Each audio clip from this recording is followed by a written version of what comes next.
Where have you looked for help when you've needed it, and what have you needed help for? When I was 30 years old, I had quit my full-time job as a legal assistant and attempted to have my own business. For many months, no matter what I tried, I didn't gain any clients, and it used up almost all my savings. I heard of Fred the Business Coach because I was looking on meetup.com for an event to attend that would help with my business. We all need help with something, but we might not ask for help even if we need it. What has stopped you from reaching out? Have you ever needed to find your focus in something? Back then, I was trying to be a professional copywriter. Copywriting is the act of writing the words that are used to sell anything, including products and services. The trouble was that I couldn't figure out what to focus on, what specific niche in copywriting to be doing. You might have heard that focus is an acronym. Follow one course until successful. But it's all too easy to get distracted by something. What distractions have led you away from your focus on one specific opportunity? How many of you have been looking for someone to give you an opportunity? I didn't have any clients because everyone I'd been in contact with was looking for someone that already had experience.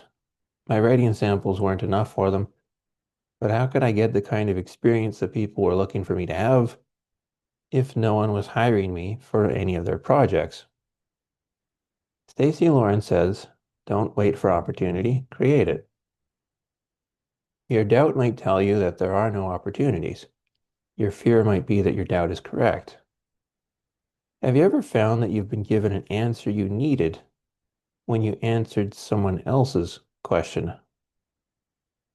I attended the breakfast presentation that Fred the business coach had and met with him later for a free consultation. At the end of the consultation, Fred asked me for a testimonial. At its best, a testimonial is a story of transformation.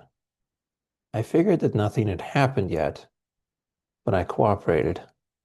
I wrote Fred a testimonial and was surprised by what happened next. It's been stated in various places that when we need something, we have to give someone else what we need. If we need a testimonial, we give a testimonial. If we need support, we give support. If we need to be heard, we make sure someone else is heard. Why does it work to do these things? It's because we're no longer focused on lack. We're focused on the reality of life itself, which is abundance. You might be doubting that abundance is available for you. You might fear losing what you already have. Where can you step forth in faith in your life and be pleasantly surprised by the results? Fred told me that I need to be focusing on testimonials. That's how impressed he was with what I had written for him. I hadn't exaggerated anything. I kept strictly to the facts, but somehow I had included wording about a transformation that had taken place.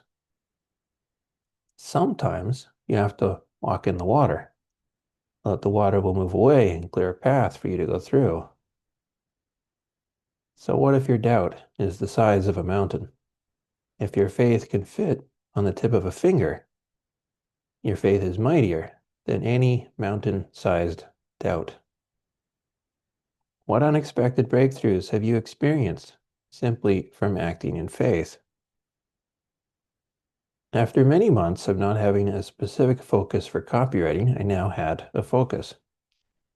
I would interview people's clients to get the raw material I needed, write their testimonials based on that, then get their written permission for their testimonials to be used. Miracles are available all the time, if only we can see them. Don't let doubt and fear steal your miracles. Your miracles are meant for you. What lessons have you learned from acting in faith? The most valuable lesson I learned from giving Fred a testimonial was that it's important to express faith through action. Even when it looks like nothing has happened or will happen, taking action can lead to surprising results. Each of us were born with the birthright to experience miracles. Testimonials are a form of expressing gratitude. Sometimes they're referred to as testimonies. If you let doubt and fear control you, then it's easy to think that you have little or nothing to be grateful for. What have you gained experience in from creating opportunity instead of waiting for it? The most important thing that happened over the next year and a half back then was that I gained the experience of helping people with testimonials.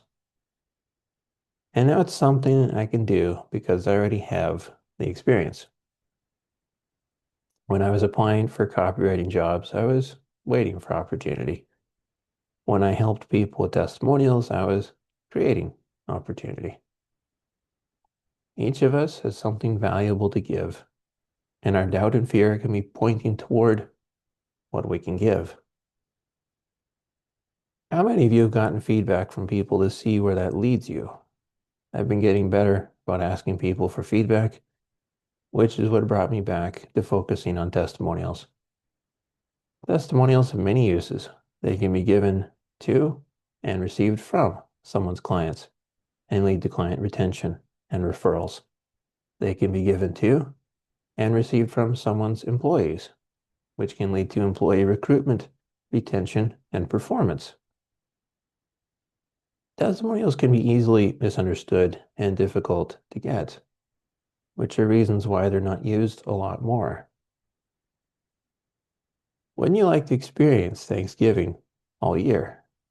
I'm here to tell you that the testimonials, both giving and receiving them, are a way of experiencing Thanksgiving all year. Besides for business, testimonials have personal uses. For example, imagine a couple that stays together for a long time and are happy about it. Wouldn't it make sense that they're giving each other testimonials regularly? Complaining about someone or something is the opposite of giving a testimonial. On the opposite side, those who give testimonials regularly are desirable people to be around. Who can you celebrate and be grateful for? I'm reminding myself how to live. I'm reminding myself to be giving testimonials regularly. Testimonials are an excellent, tangible way of expressing gratitude. Who can you show your gratitude for? By giving them a testimonial. You might not know what to say, which is perfectly understandable. If you're wondering what to include in a testimonial, here are the basics. You need to include a before and after. What transformation has taken place?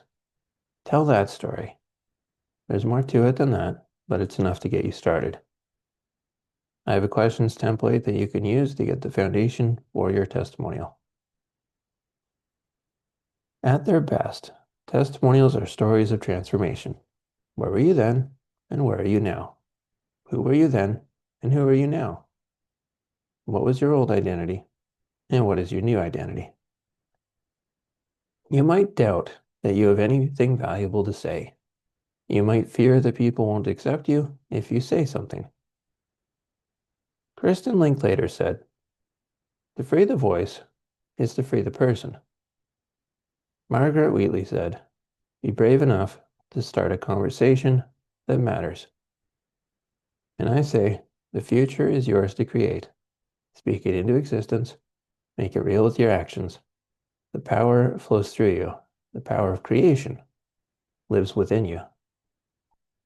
Instead of focusing primarily on getting testimonials, give testimonials and see what happens. You can gain ideal clients, receive referral fees, and create collaborations from the testimonials you give. If you're wondering how to get started with that, then message me on Facebook or LinkedIn. The links are below. Thank you for watching.